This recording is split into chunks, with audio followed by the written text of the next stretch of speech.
Thanks for coming over. This is Amodeus. Today's Dungeon Hunter Champion video is build, buff, or box for Fire 4-star. Man, by popular demand, we're back. So, I was out last week for most of the week. Had some work going on, keeping me busy, but I'm back. I'm buckled in. I'm ready to talk about some Dungeon Hunter Champions today. So, let's get into it. Should we build, box, or buff the Cinnamon Candy Munchkin Girl for Fire? Well, first of all, let's look at her skills real quick, because I want to call this out, because I'm going, controversy alert, drop it in the comments below when you don't agree, but I'm telling you, I think she's worth a build because of her first and last skill. So her basic attack is just like Peppermint's, and it's just like Lemon Drops. So is Bon Bon Barrage. Definitely an opportunity. Now, what I will say is there are very few fire-based DPS champions that do as well as Cinnamon. And that's why I think she's a build. She's a long-term build. It's not necessarily something that you want to build up front, but she'd be great in co-op, right? We're looking for that DPS. She might have a niche role in some of the Ascended raids, depending on whether or not you're building speed teams for pre-flight for the Drakes. Now, as a 4-star, she's a little bit tankier than Peppermint is, closer to Lemon Drop. But I will say, you still build her the same way. It's attack, crit damage, attack, most likely Mortal Keen. And therein is probably the root cause of what is really keeping her held down. She doesn't have a buff for crit rate. And for consistency's sake, if you are building a DPS and you want to really work on improving your progression in your time, 100% crit rate is a must-have. Because when it's at 100%, you can reliably say, this is what I expect to get every time. So, in my personal opinion, I think that she's both a build, but also a buff. She's nothing you need to rush out and build right now. In fact, if you're probably not in late game, then you probably don't need to worry about it, because the gear you need to build her to make her effective is pretty late mid to late game, most likely. Because she needs so much crit rate, because she doesn't even get an Ascended crit rate buff. I know, go figure. Alright, Lubu. 4-star, leave him. Put him in your box, man. He needs a buff. All the water folks need a rework, really, not just a buff. They need a rework. Basically, a kick in the nads is pretty much better than getting a water spearmint. I mean, that's just my personal opinion. Dino Kid. Oh, Vero and Crack. I have not met anyone who has built these guys up to 6-star and is satisfied. So in the comments below, if you feel that they are a great unit to build, let me know, because right now I'm saying they go in the box. I don't think that a buff is really going to help them. I think they're really here to be skill ups for other champions in the Dino Kid family. Oh, Astra, another fire DPS champion. Now, she does, on her basic skill, ignore defense. She gets a raise attack speed buff. She does, on her ultimate, she lowers defense.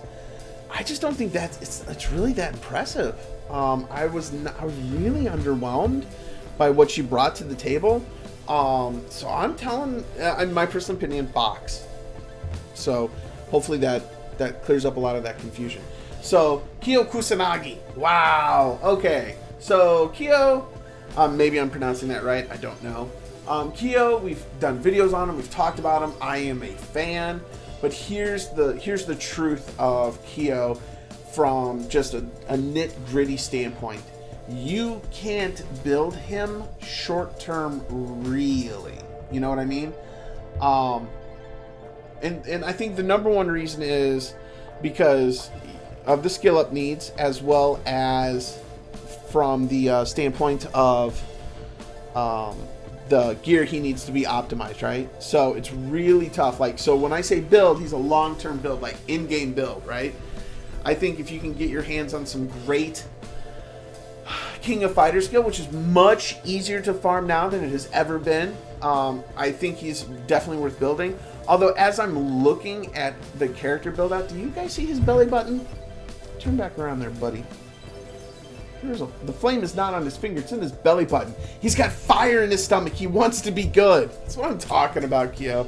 Oh, goodness gracious. We're moving on. Okay, we'll move back to him real quick because I want to talk about a build for him real quick. So, his skills are super complicated and unnecessarily so. But if you look at what he has to offer, attack speed isn't huge for augmenting his skills. So attack, crit damage, attack. And then, of course, he's got to be... You can't put him on Mortal. He's got to be on the Kyo and my gear in order to make that happen. And he needs a super high crit rate because he's a fire DPS unit. Now, arguably, he's an amazing fire DPS unit, but, I mean, it's just so hard to build him. That's why I say he's a build, but he's a late game build.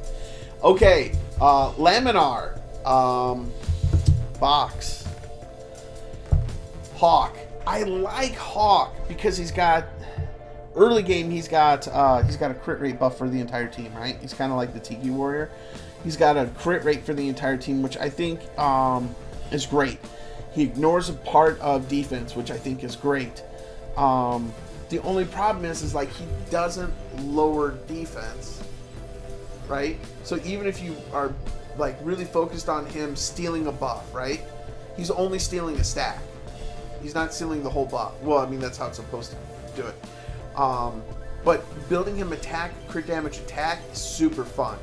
But I think he needs a buff. So, you know, he's a fun build, but I definitely think he needs a buff. Keep him in your box. All right. Dr. Axon. Well, you know what? With a lot of the Scions, I say this, but I definitely think that with him, it's kind of true. And that's put him in the box and use him for skill ups. Always keep one of the 4-stars around just in case they do get that buff. But he needs a buff, and I don't see that coming because the other units are just so much better. I would just say put him in your box. There's not enough information on Phoebe out there. I'm not super impressed with her. I'm not super impressed with the bees at all, except for the light and nature bee. So everybody else is pretty much a box, even though you'll see that I do have that I have a 6-star dark bee that just sits there and bothers me all day long. He's right up there with the water spearman. But I just don't see this being a good unit. If you built her, let me know. I don't know anybody that built her, but let me know in the comments if you built her and what you think about her. I hear the water one does some really decent DPS damage, not like sniper damage, but like I hear, quote unquote, that the water one does some pretty good damage. I've seen some screenshots, but I just don't know how gear dependent that is. So for now, I would just say until we get more information on these, just put them in the box and hold off. Oh, scanned warlords. Krieg is a box. We can have a conversation down in the comments below. We can talk about how amazing his skills are and how good ongoing damage really is, but you're not getting me. Like, that's his thing. He does ongoing damage and it doesn't stack all that high. Because when you look at Yunryo, I'm for certain I didn't say that right, but when you look at her skills and you talk about doing the ongoing damage, the best part of the Snake Ladies is they can stack up to 5. Yeah, I think it's stack up to 5 ongoing damage. And ongoing damage only works in big stacks, right? So, and we've demonstrated this in videos after videos, but the reason that you want to build like Snake Ladies is specifically for that. Now, the downside of Yunryo is going to be her element, because the water one is better, the light one is better, the dark one is infinitely better, just because of the element, right? So the Yunryo, like, it's tough, but I'm still going to go with the build on her, because I do like the Snake Ladies for ongoing damage, because they stack. Ongoing damage sucks. Like for Krieg, ongoing damage sucks because he doesn't really stack. But Yunryo will stack up to 5 stacks, and that makes her good. Plus, you can build her as a DPS. And Fire always needs more DPS, right? In the 4-star range, like obviously they have more than enough DPS at 5 stars. Ciara, man, I played Ciara a lot because I thought, oh, that lower attack is going to be so huge in controlling like raid boss DPS, and it does to a certain degree, but it's like she just doesn't bring enough, and I think that she needs a buff. I really wanted her to be good, but she just doesn't bring enough, so she just needs a buff. Now, however that would work, whether it was a better shield, that could work. Like a better shield would work. If she like applied that, or if she stripped off more buffs, because she strips buffs with her shield just like the other espers. I mean, like I said, I would just wait. I'd leave her in your box and wait for a buff. Fire Technician Joe, one of the best supports, man. She's just crazy. But here's the deal, like with all the technicians, they're all pretty good if they're max skilled, right? But some shine. Like we talked about, the Nature Technician shines as a DPS unit when it's max skill on adept crit damage attack, because you need to get her EM attack up as much as possible, because she just devastates everybody.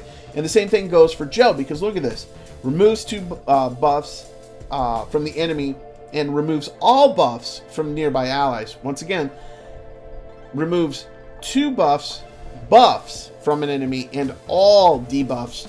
Like, that's huge. You get that on like a 10-second cooldown, skilled up with Adept, and basically you have a 4-star fire Violet that's a little bit better, that applies mortal wounds, that does, look at this, that also stuns, and boosts resistance, which we've talked about this before about how resistance works, but you know what, when it comes to her in raids and doing stuff like that, that's fantastic. I'm very, very happy with how she performs, but I just got to get more skill ups into her to get those duration times down. And then we have Vimal. Vimal is 100% a build. He is a great champion for his leader skill, for his stripping ability. He's got decent heals. So I used him in Ascended raids forever because he was so good, right? Until I got Torleon. Torleon allowed me to go with like straight nature teams with Rota as the lead. But I will be honest, Vimal is so good because he strips, right? So when you're in Steel Widow 11 and you're like, oh, I can't use Rona anymore because I need a strip. Well, you toss Vimal in there, you got Hoshi in there, and now you can just focus on the DPS because those two have it on lockdown, completely covered as far as that strip goes. The other side of him is that he also removes debuffs. So it's just like Joe, just like we talked about. He removes debuffs or he removes buffs from the boss, and he removes debuffs. Now the downside in comparison to Joe is the Vimal will only remove 2 debuffs from each ally versus all of them, right? She cleanses the entire team and strips the boss of 2 buffs. He strips the boss of 2 buffs and removes 2 buffs. So not as good from the standpoint of removing debuffs as Joe, but still overall a great champion. Synergy trait leader, gotta love that. Skill cooldown skills and temporal flux, gotta love that. Strip and cleanse, gotta love that. And then of course you have Kismet blades, and that's just, it's just a damage. It doesn't do all that much, but it gives you an idea of like where you should be building your champion. And then in the waves, he's somewhat helpful, but don't depend on that. That's not really where he's at for that one. So I was pretty straightforward on a lot of these guys, but on Vimal, I want to say that he's definitely a build. There's a ton of units that can replace him if you have the right team comps, but in general, I think he's a good build, and I think that you can build him on like HP accuracy because he's so easy. He's definitely a great early mid-game champion for the Steel Widows, especially if you're trying to break into Steel Widow 11 and you don't have the team comp that you want to be able to run it super fast. So because you can build him tanky, HP accuracy on Adept, focus, and he will just strip and cleanse all day for you. And a lot of times that's what you need when you have when you're going into those ascended raids where element advantage is not in Rona's favor. So, great alternative to Rona for a stripping standpoint. Now, as always, I said, I know some of these ideas are controversial. I know that maybe not everybody agrees with that, especially probably around the Esper and and Cinnamon. I'm pretty sure. But just think about Cinnamon and co-op, right? Because you got to have more fire champions for co-op when that nature element runs around. And thanks to Sam, who gave us a bunch of insight and tips around getting started with co-op. We've been playing a lot of co-op, mainly bots, right? Mainly bots, but been playing a lot of co-op and getting a lot of experience. We'll be able to do some videos on those coming up. But if you got any questions, remember we do have a Q&A coming up this week, so feel free to drop them down in the comments below. And as always, thank you for watching the videos. Have a great day. Bye.